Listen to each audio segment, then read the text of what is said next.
Guys, Darren Davis here. I had this thing happen to me like a couple weeks ago, and my friends know about this. There's a guy in one of my classes. He's actually a cop right now, and he's taking some of the same classes I am. He the other day, or a couple weeks ago, he said something to me, and I was like, "Dude, you dislike me or something?" He's like, "Do you really want to get into this now or after class?" I was like, "Yeah, I'll talk to you after class." And I went up and talked to him, and basically he just told me, he goes, "Well, you don't always show up to class. You don't always bring your books. Sometimes you borrow a pencil off me." He's like, you're just not motivated. I don't really like you." And I was like, he was like, "I don't have it out for you, but I don't like you." And I was like, sitting there thinking about it. I went to say something. He goes, "I'm just used to being around people who actually want to go somewhere in life." And I was like, "Are you sitting there thinking?" I was like, "Are you serious?" It's like, you're a cop. You're in a position of authority. It's not a job you clock in, you clock out from. It's it's a lifestyle. You can't go out and get drunk at bars. You can't treat people you don't know with disrespect. Like, it's just not what they're supposed to do. It's someone that when people see, they need to see that the position of authority there, but they also need to see like someone that's respects them and is trying to keep them safe. And really what I was like mainly thinking about, like, he's treating me with disrespect. What about if there would have been a younger kid around that throughout his years, he was like, "Yeah, I want to be a cop." And like, he looked up to them.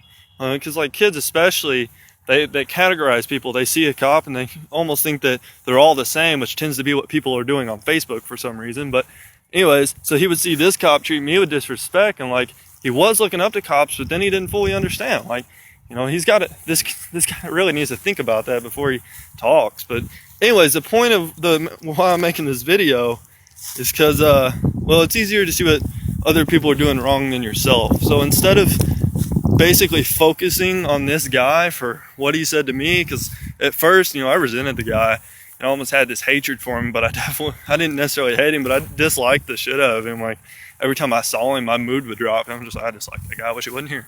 Instead of comparing it to him, like, he's 20 minutes late to class almost every day, if he even shows up, because sometimes he works. It seemed like a hypocrite, and I was just sitting there like in my head thinking, you do this, you do that, you're already acting wrong. Instead of doing that, like I said, it's easier to see what someone else is doing wrong. I'm going to pick out what he said about me, about what he might actually be right about. Need to, start preparing more. I need to be more motivated, not necessarily because I get decent grades, but I need to, not just for him, but for my teachers, show that I am more motivated. Basically just work with what he said, twist it a little bit to show myself what I'm doing wrong and fix it. But another thing that I want to get at is I see a lot of people on Facebook posting, and they give up and whatever it is they're giving up in, or they want to hate their jobs or quitting, and then don't actually quit. I'm deleting my Facebook. Like, fix your Facebook, just add different people and delete the ones that are stupid. That's why you're not on mine anymore. But what I want to talk about is the people that are saying, like, I give up.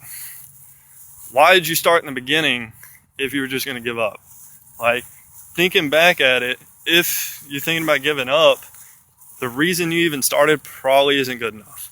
Because like me, the reason I do what I do, it's so powerful that I can't even think about giving up. And like I guess you could consider it a mission or whatever.